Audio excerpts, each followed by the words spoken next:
El nombre de Daniel Arizmendi López ha quedado grabado para siempre en la historia criminal de México como sinónimo de terror, crueldad e ingenio macabro. Su fama no nació de la noche a la mañana, sino que fue forjada a través de años de actividades delictivas, secuestros y un modus operandi tan brutal como efectivo. Conocido popularmente como el Mochaorejas, este apodo no era solo un seudónimo, sino un reflejo escalofriante de su método característico: mutilar la oreja de sus víctimas para presionar, amenazar y, sobre todo, infundir miedo. La vida de Daniel Arizmendi no se inició en la maldad absoluta. Nacido en un seno familiar modesto, creció en una sociedad mexicana marcada por la desigualdad social, la corrupción y la impunidad. Sin embargo, fue su propia decisión la que lo llevó a cruzar la delgada línea entre la necesidad y la criminalidad. Desde joven, Arizmendi demostró ser un hombre inteligente, observador, dotado de una astucia inusual y de una capacidad innata para manipular tanto a personas como a situaciones. Su carrera criminal comenzó como la de muchos: delitos menores, robos, extorsiones. Pero no tardó en entender que el verdadero negocio estaba en el secuestro, una práctica cada vez más frecuente en el México de los años 90. Contextualizar la época en la que Daniel Arizmendi ascendió es esencial para comprender el impacto que causó. Al final del siglo XX, México atravesaba profundas crisis económicas y sociales. La inseguridad incrementaba exponencialmente y la confianza en las instituciones disminuía. La corrupción en los cuerpos policiales y la falta de un sistema judicial efectivo hacían que los secuestradores actuaran con una audacia que asombraba y aterrorizaba por igual. En este caldo de cultivo, Arizmendi encontró el escenario perfecto para imponer su ley de miedo. Su primera incursión documentada en el mundo del secuestro data de principios de los años 90. Al inicio, sus ataques se dirigían hacia empresarios de nivel medio o comerciantes que podían pagar un rescate significativo, pero que no contaban con la protección suficiente para resistir la amenaza. El proceso era tan simple como cruel, siguiendo a la víctima durante días o semanas, aprendiendo su rutina y valiéndose de una red de colaboradores leales, ejecutaba los secuestros con precisión quirúrgica.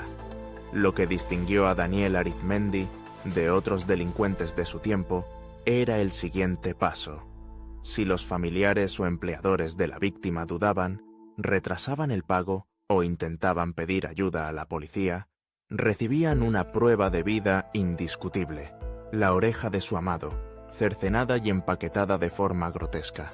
El corte de la oreja era mucho más que una simple acción violenta. Era un mensaje, una advertencia y, en cierto sentido, una firma. Para las víctimas y sus familias, la llegada de ese pequeño paquete marcaba el fin de la esperanza y el inicio de la desesperación absoluta.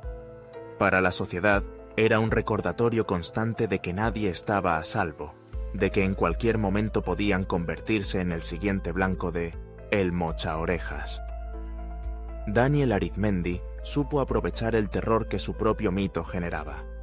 Cada caso relatado por los medios, cada foto filtrada de una gruesa oreja envuelta en plástico, elevaba su leyenda y, con ella, la disposición de las víctimas a pagar sin rechistar los cuantiosos rescates que exigía.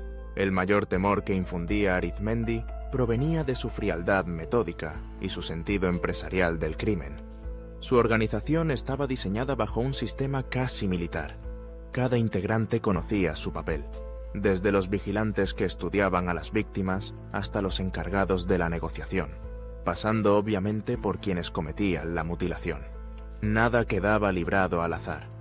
Esta disciplina interna permitió a la banda del Mochaorejas actuar con una eficiencia estremecedora, evadiendo durante años los intentos de captura y acumulando millones de pesos producto del sufrimiento ajeno. A diferencia de otros criminales, Daniel Arizmendi no se dejó tentar fácilmente por el derroche o el protagonismo.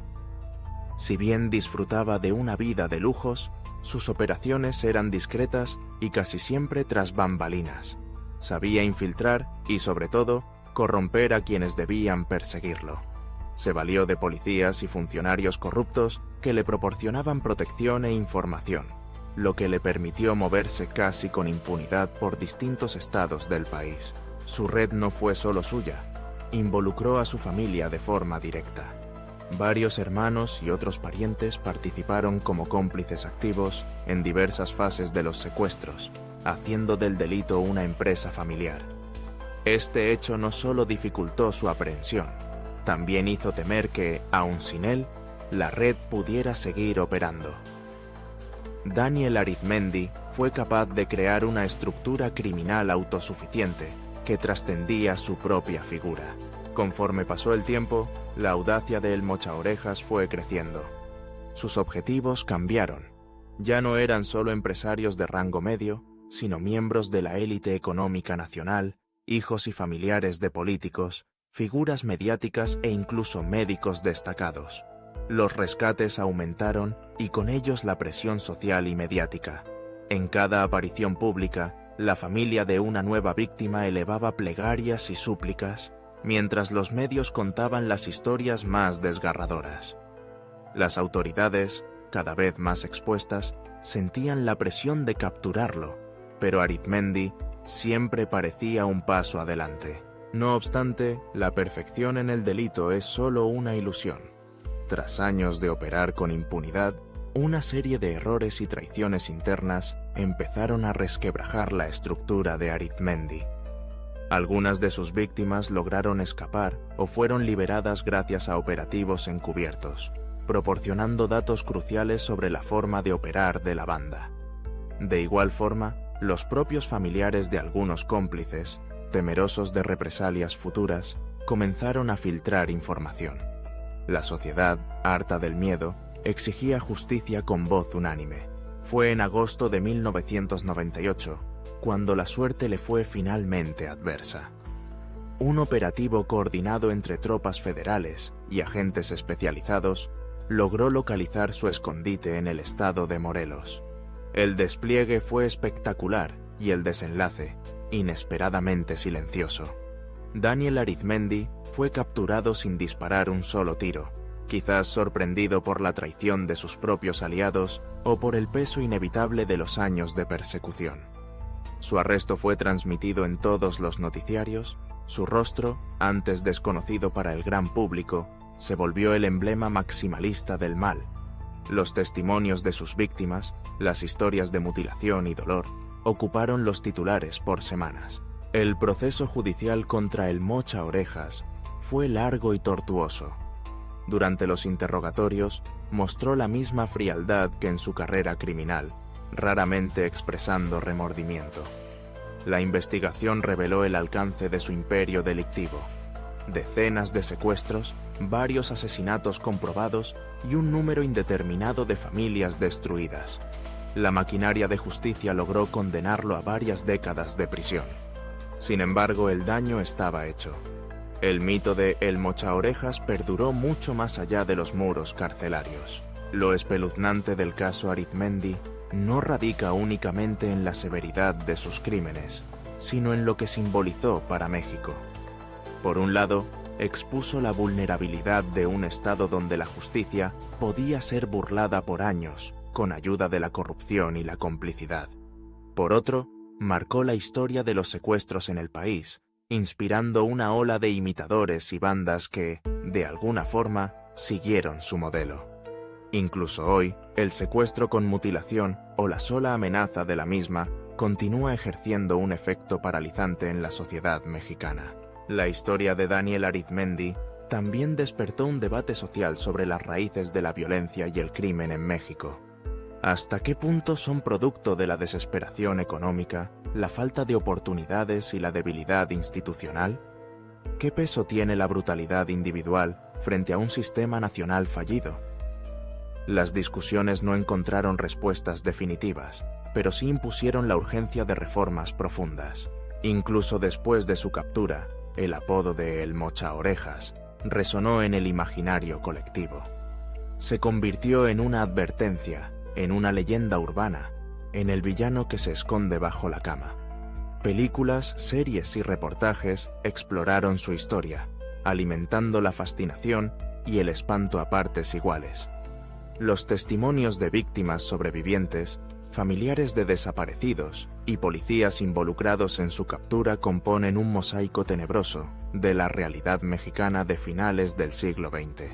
Sin embargo, Daniel Arizmendi no es solamente una anécdota macabra o un personaje para asustar a las nuevas generaciones.